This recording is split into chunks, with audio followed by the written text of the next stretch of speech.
warisan. Karena sebagian warisan ini harus digunakan untuk apa? Haji. Tapi kalau jenengan masih hidup dan lumpuh, nggak mungkin haji. Jenengan berkontribusi niat. Wes jong kairiku tua iku dol go kajiku. Innova iku dol go hajiku. Dia ikut berkontribusi. Lalu kalau sering kampanye monggo kalau masih hidup tidak mungkin haji, ikut memutuskan sekarang juga haji. Namanya hajjun apa? Maktub. Sehingga jenengan ikut komitmen niat dan ikut memutuskan. Niku riyen nggih namung kan cerita, Mbak cerita, Mbak Fayumi ikhlas, Mbak Yohanit ikhlas. Niku Nabi ketemu teng dalan kita kok ora usah ngenteni bahsul masail terus untuk sangu, untuk podium, untuk panggung. Ruwet kerepotan. Nah dulu bahsul masail itu hanya untuk diskusi mas'alatun muhtamilah. Satu keputusan fikih yang memper kanan, memper kiri itu memang butuh diskusi. Karena memang ada kemungkinan A, kemungkinan B. Kalau nggak perlu diskusi, memang kaulan wahidan itu dulu ya seketemunya dijawab. Saya beri contoh Mas Faruk supaya sampean ngaji ini tambah tahqiq. Misalnya begini, saya ini kalau sama Gus Mail, Mas Mail, yang harus hormat siapa? Kalau menurut struktur keluarga kulo ini pernah nom. Tapi nak nggak struktur umur, ambek mau jadi pengurus besar mau jadi. Ya ambek sing hormat kulo. Lalu yang dipakai yang mana? Struktur umur, apa struktur keluarga, apa struktur alim? Karena kita pasti punya status di bab alim ini, di bab umur bagus ini. Terus sampean ketemu wong melarat. Wong melarat itu fadilahnya luar biasa. Wong sugih fadilah dermawannya biasa. Kalau dua orang ini ketemu yang harus hormat siapa? Sing melarat hormat wong sugih hormat wong melarat. Mboten saged ngajari bapak kula ngeten. Ana wong melarat tuh matur teng bapak. Enak udah di wong sugih. Poso ora usah kerja, setengok-tengok ning omah ngenteni maghrib. Nah wong melarat tuh wis poso, macul, buruk. Ripote koyo napa? Terus wonten wong sugih, sing jawab yang sugih. Enak wong melarat biasa ramangan. Wong sugih esuk pecel, awan rawon, sore sithik nyate. Jadi yang ditinggalkan banyak. Nah sampean kan biasa ramangan. Lha iku jenenge muhtamil. Setelah didiskusikan ternyata sama-sama repot. Nah itu yang perlu musyawarah Mas Faruk. Ada masalah yang muhtamilah. Karena memang kita tidak bisa menjawab dengan kaulan wahidan atau dengan al-mansus. Nah, dulu, ini cerita dulu. Ada ibadah-ibadah yang mujma' alaih sah. Misalnya kita kalau sujud kan dilatih umirtu an asjuda ala sab'ati azumin. Al-jabha wal yaden wal rukbaten wal kodamen. Al-jabha 1, yaden 2, rukbaten 2, kodamen 2, berarti 7. Kalau Anda sujud melibatkan anggota 7 itu disepakati apa? Sah. Tapi ulama dulu zaman Imam Syafi'i, beliau zaman ngarang al-um, itu sudah ngeper. Wa yahtamilu ayyasihas sujud bil jabhati faqat. Li annan nabiyya da'a fi sujudi sajata laka wajhi. Walam yadhkur al yaden wa rukbaten wal kodamen. Bisa saja sujud itu cukup bil jabhah sudah cukup. Karena Nabi ketika berdoa hanya ngendikan sajata laka wajhi. Nabi tidak menyebut dua tangan, dua rukbaten, dua kodamen.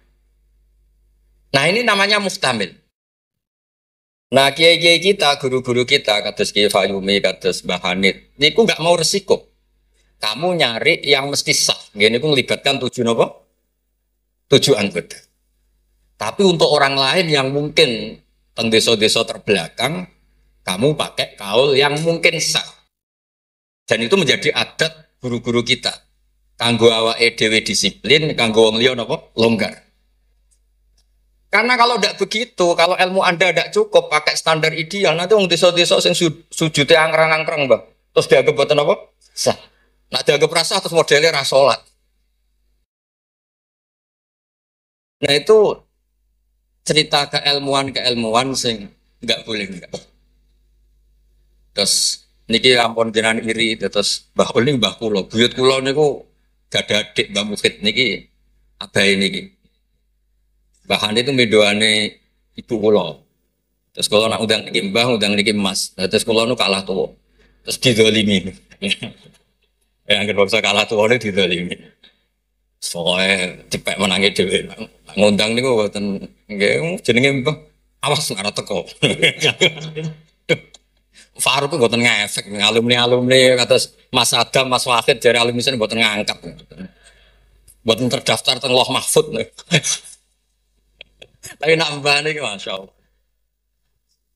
Mboten nate ngekeki undangan pokoknya awas. Wingi ketemu kula teng Lasem. Wis mbok catet ke tanggale. Ya memang isane mbah niku ngamuk. Ceritane kunane kuno ngoten. Tetes berfikih, berislam, berfikih itu harus luas. Karena kalau tidak luas, tidak luas itu kita jadi yang repot. Misalnya ngeten, saya beri sekian contoh yang fikhun muhtamilun. Ada beberapa teori ya. Kan ada usul fikih, ada kaidah fikih, juga ada fikih mateng. Misalnya jihad. Jihad itu diterangkan di kitab I'anatul Thalibin itu wajibnya karena apa? Fardul wasail lal maqasid. Untuk supaya kita tidak dihinakan musuh itu memang kita harus kuat. Dulu gak kebayang zaman Belanda datang ke kita kalau kita tidak jihad dengan makna angkat senjata. Tapi setelah era modern ada diskusi, ada dialog. Jihad seperti itu sudah enggak, tapi adu argumentasi. Sehingga kitab I'anah mengatakan fardul wasail itu tidak bisa menjadi hukum permanen kalau sudah hasolal maksud. Kalau Anda ingin mengangkat Islam, dulu itu ya karena musuhnya pakai senjata, kita pakai senjata. Kalau sekarang kan enggak, era modern, ada diskusi, ada argumen, masuknya di ayat qul falillahil hujjatul baligh. Allah itu selalu agamanya dibela logika yang mapan. Saya punya sekian contoh cerita tentang logika. Dulu awal-awal Rasulullah dakwah itu mengajak ila ilahin wahid. Kata orang-orang kafir, aja'alal alihata ilaha wahida innaha adalah syai'un ujab. Muhammad itu aneh, problem kita banyak, masalah kita banyak kok Tuhannya satu. Apa cukup untuk menyelesaikan problem kita? Jadi dulu orang Arab tuh mirip orang Cina.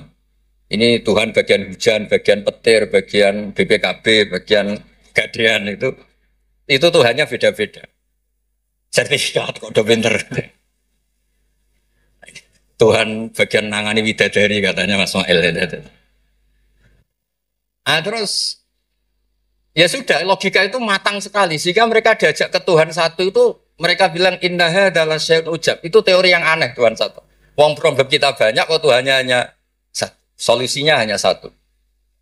Lalu Nabi membalas dengan hujjah.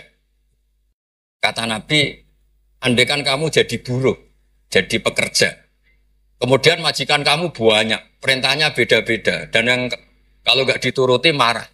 Kamu nuruti satu, meninggalkan yang satu. Menuruti satu, meninggalkan yang satu. Mengabaikan yang satu. Enak mana punya majikan banyak sama majikan satu? Ya enak satu ya Muhammad. Mereka masih bilang Muhammad belum Rasulullah. Terus kata Nabi, begitulah. Warabbukum sayyidukum. Tuhan kamu itu Tuhan kamu. Kalau banyak-banyak, kamu yang bingung. Ya sudah, Tuhannya satu aja. Itu hujjah, bukan pakai pedang, bukan pakai kekerasan. Akhirnya menjadi ayat darabawu matalar rajulan fi syuraka mutasyakisuna wa rajulan salamal lirajul. Bagi hal yastawiyani masalah terus kata Allah alhamdulillah. Nah, sehingga kalau kita ngaji mu'in yang ngaji ana sehingga ngerti jihad itu wajibnya itu fardul wasail lal maqasid. Ya sama, kalau wasail itu bisa diabaikan kalau ada konteks tertentu yang cukup pakai sama-sama hasil apa? Maksud. Misalnya begini, nahi mungkar, melarang terjadinya mungkar. Itu yang penting itu meninggalkan mungkar. Bukan melarangnya, tapi meninggalkannya. Misalnya malam ini misalnya ada dangdutan yang pakaiannya seronok misalnya, atau apalah. Kalau dangdutan Islami nanti jadi bingung. Maksudnya yang nonton ini haram apa enggak? Ini nanti Mas Umar Faruk fatwanya bingung. Misalnya yang karuan haram kan kita beri contoh atau apalah dangdutan atau yang lain dengan pakaian yang tidak pantas. Tapi kalau pantas ya enggak tahu saya hukumnya tanya Mas Faruk. Terus kiai-kiai itu kan senengannya jagungan, masakan, kadang rokok-rokokan. Tadi mas-mas aku lagi ngelelet teng berikut teng dalam. Karena kalau kita ingat, memaksakan tidak melihat itu berat. Saya nak bengi jagongan, mbek konco, mbok sekak, mbok jagongan, pokoknya nggak penting. Tapi ngerti-ngerti esok dan berhasil meninggalkan maksiat. Sehingga kenapa kiai-kiai itu suka jagongan, suka guyon semalaman. Saya sering ditanya orang-orang Islam kota. Kenapa sih Gus kiai-kiai NU itu senani jagongan, masakan semalaman? Karena untuk melawan tidak ingin maksiat itu berat kalau kamu ingat-ingat ya. Ketoknya kok luwih menarik di bang yang di rumah misalnya, macam-macam lah, mau jenis selerane wong lanang. Tapi nak terus ditinggal masak terong, terus ngopi-ngopi, ngelelet, pokoknya apa lah. Ngerti-ngerti esok, maksiatnya wis bar. Itu lebih gampang. Itu namanya al-inkifaf anil ma'asi. Makanya Saizuddin bin Abdissalam punya teori, innal ladzina yarmunal muhsanatil ghafilat. Kenapa orang baik disebut ghafilat? Orang-orang yang lupa. Karena untuk melawan ingin maksiat itu harus bil asbab asyaghilah. Dengan faktor-faktor yang menyibukkan. Makanya nak jenengan dadi wong melarat tuh sing seneng. Dadi wong sugih sing seneng. Baru kayak wong melarat tuh sibuk golek ekonomi, wis ora kober. WA orang yang tidak mahramnya, yang tidak halal itu ora kober. Gara-gara mapan itu daftarnya banyak. Daftar sing kepengen dibidik. Artinya anggap saja dalam kefikiran itu ada asbab, ada sebab sing dadekno sibuk tidak maksiat. Ketika Anda kaya, anggap saja ada sebab yang menjadikan Anda bisa dermawan. Nah, ilmu seperti ini di pondok mulai gak dipelajari. Jadi kalau suwon, kalau bolak-balik matur. Kenapa baik sama banyak orang? Kalau nu sering nonton tonggo-tonggo mati, kalau sering cerita, kalau sering lepas jenazah tonggo-tonggo mati. Dia niki jenazah saya sangat. Bojone nganti protes. Apa lagi Gus? Bojoku suwengi-suwengi ku ndelok TV. Suwengi-suwengi bar ndelok TV ya turu ngorok. Kok jenengan puji-puji apik? Terus saya bilang, saya ini peneliti usul fikih kata saya. Kalau ada orang tidur itu gelarnya bukan ninggal tahajud dan ninggal witir, tapi tarokal ma'asiyah. Orang ini berarti ninggal apa? Maksiat. Susah ya apa sih husnudzon? Jadi kalau nak Pak Umar Faruk kiai SK, ini mun kiai tenan jare mun tengah kiai SK. Ini cara turu suwengi, ini kalau puji. Masya Allah, huwa solihun. Weh, mereka tarokal maksiat kullaha, semalaman ninggal semua maksiat. Buat apa-apa? Karena hanya dengan cara logika usul fikih itu kamu tahu kualitas ayat wa min ayatihi manamukum billaili wan nahar. Tanpa ayat itu kamu tidak tahu, tanpa logika itu kamu tidak tahu. Wong ayatnya pangeran kok terima contohnya manamukum billail. Secara medis jelas kita butuh istirahat, sistem tubuh kita butuh jeda. Secara fikih barokatun naum niku tarkul mas. Nah, kalau kepengen ini Mas Umar, Mas Ismail, jadi kiai itu kados kula. Punya pandangan yang luas sehingga menghormati yang lain itu gampang. Ono wong turu dari wis gak tahajud, iku kiai opo, ngeplok nak turu. Ya kiai tenan, wong ninggal maksiat ku tok. Ninggal maksiat itu tok. Terus turu ku ya penting. Maksudnya penting mas pancen ra ono gunane nggo turu apa opo. Wiridan nggih, marangeran sana tertarik nek wiridan mau menjaluk. Iku menawa malaikat Mikael lu nak wongku melek susah, mesti jaluk. Karena hubungannya dengan pangeran jaluk tok. Lha nek sing wiridan kula seneng muji pangeran. Subhanahu wa bihamdi adada khalqi wa ridha nafsi. Kula nu jarang njaluk pangeran. Wong kula umpama kerja setengah menit, njaluk gaji ku isin. Pantese njaluk gaji kerja 8 jam 1 bulan njaluk gaji. Lho ngene tok 2 menit. Ya Allah, tine kada wa kada. Wong rada etika. Terus buatan maksud kula, kalau kita pakai ilmu itu semuanya menjadi mudah. Ya, kalau pakai ilmu itu semuanya menjadi apa? Mudah. Dulu para nabi-nabi dulu itu cara pandang itu pakai keilmuan. Dan itu yang disebut qul falillahil hujjatul baligh. Kula nu punya sekian cerita tentang logika-logika yang dibangun ulama. Ya kayak tadi misalnya sujud. Sujud itu 7 anggota harus terlibat. Itu mesti sah. Tapi nyatanya Nabi pernah sungkeman yang pangeran hanya ngendikan sajadalaka wajhi. Walam yazkur al-yadan warubatan wal qadar. Terus kedua masalah murtad. Untuk menjadi murtad itu orang sujud ke selain Allah. Mosok saya murtad ngenteni 7 anggota tubuh. Sekedar watul jabha ke selain Allah itu bisa berstatus nopo? Murtad. Nah itu namanya fikih yang muhtamil. Tapi guru-guru kita, meskipun bacaannya banyak, tetap mengajari kita sujud yang tidak resiko. Gini kok pakai 7 nopo? Tapi jagani wong desa-desa sing mungkin lagi latihan Islam, cara ibadah buatan apa sempurna. Di kalau cerita logika. Nabi Ibrahim alaihissalam, Nabi Musa, Nabi Isa.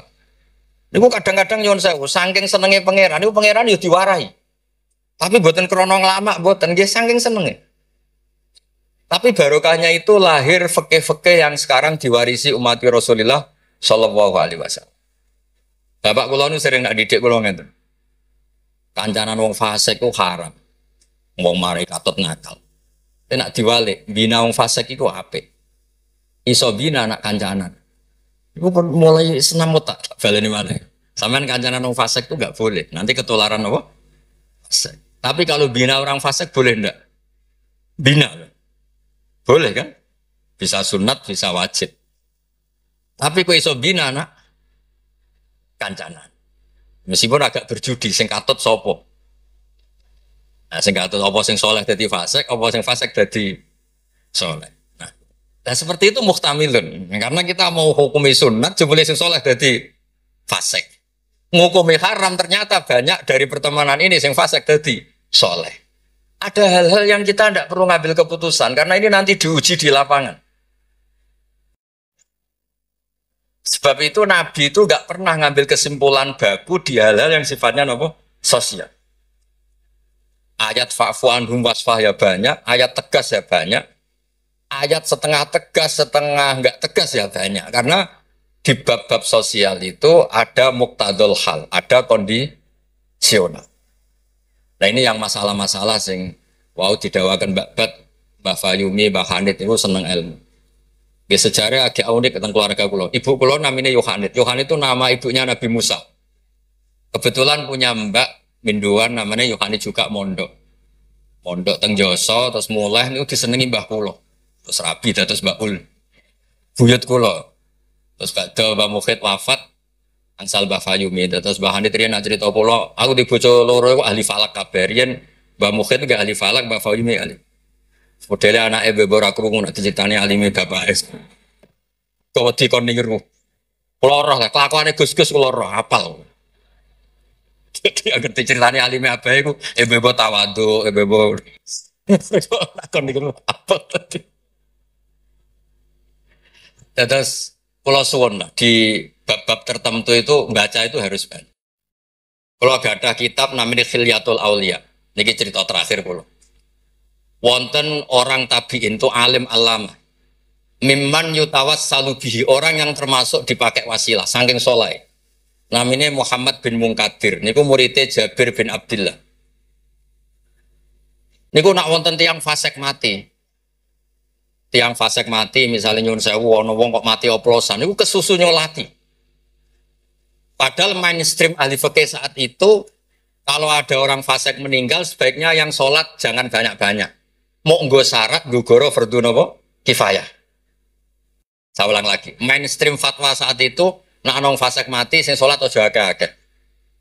Mau nggo syarat nggo goro fardhu napa kifayah. Nanti kalau semuanya ikut mensolati dikira gak ada bedanya orang soleh dan orang napa fasik. Tapi Muhammad bin Munkadir itu orang yang kesusu teko. Ditanya, lima datus sholli ala hadal fasik. Kenapa engkau begitu senang, begitu semangat nyolati wong fasik?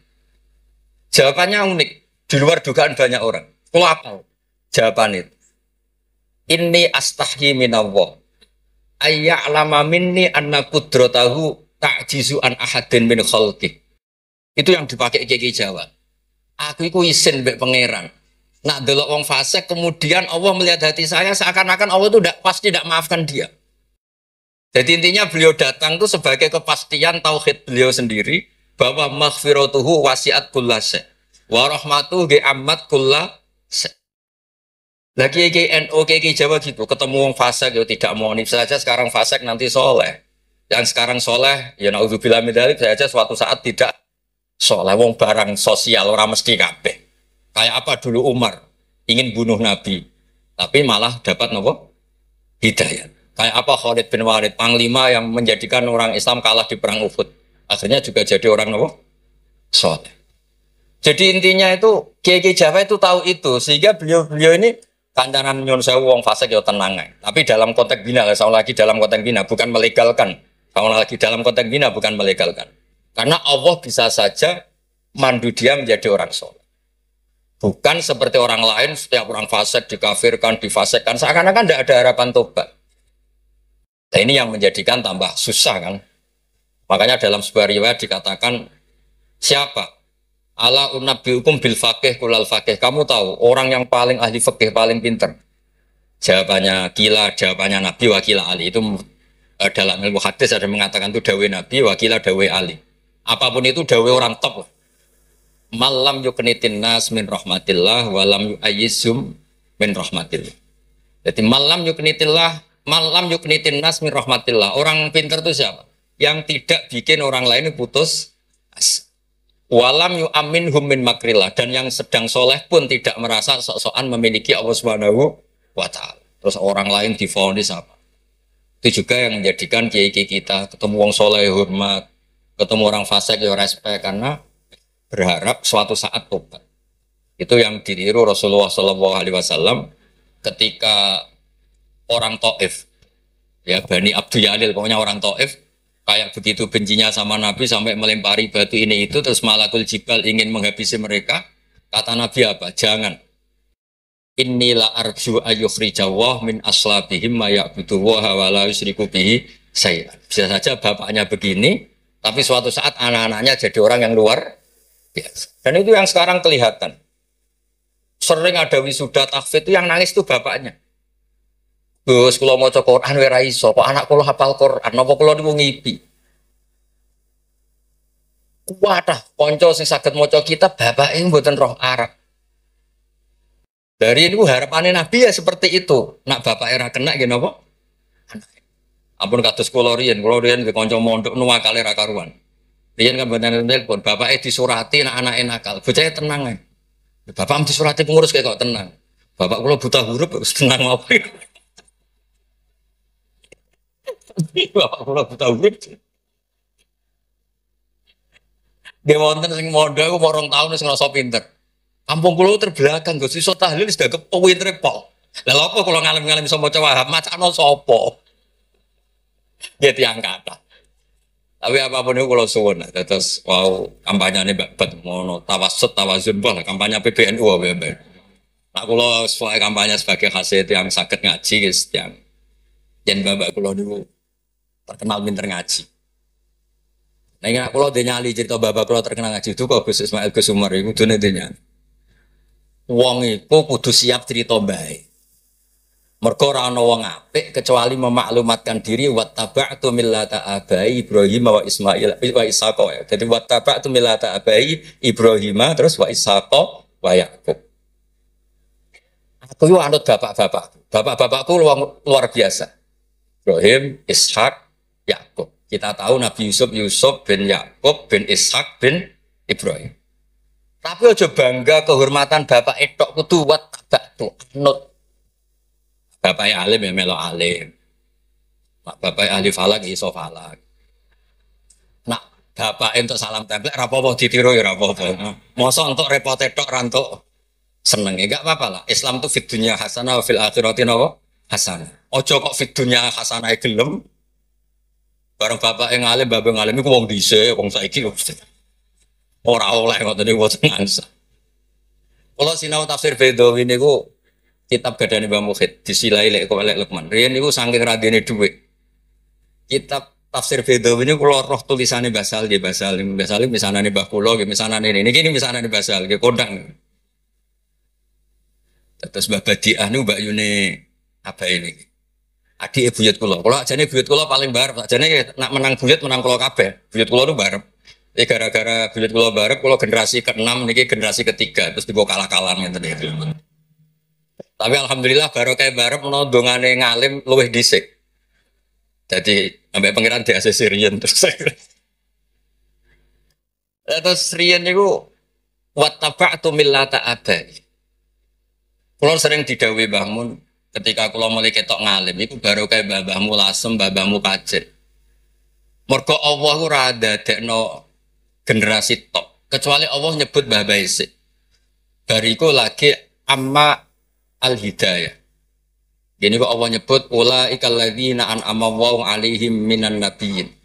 Orang-orang baik sih disebut Mbah Baik min dzurriyyati Adam wa mimman hamalna ma'an. Terus wa min dzurriyyati Ibrahim wa is lembe wa mimman hadaina wastabaina. Jadi Allah gak ada adat nak wong soleh mesti didelok Mbah Baik. Ngergani. Ono tanah, ijek melarat tetap mulang. Oh, diterima babat, masih melarat telah, susah lah zaman Bapak Yud melarat, dia tetap mulang. Nak wong boten kiai kan kesel istirahat, kesel istirahat. Kiai boten kesel lah, nopo mulang. Lalu sing diregani bapak kalian Allah. Lain Allah nak nyebut wong soleh mesti disebut ku babai. Bin dzurriyyati Adam, wa mimman hamalna ma'an.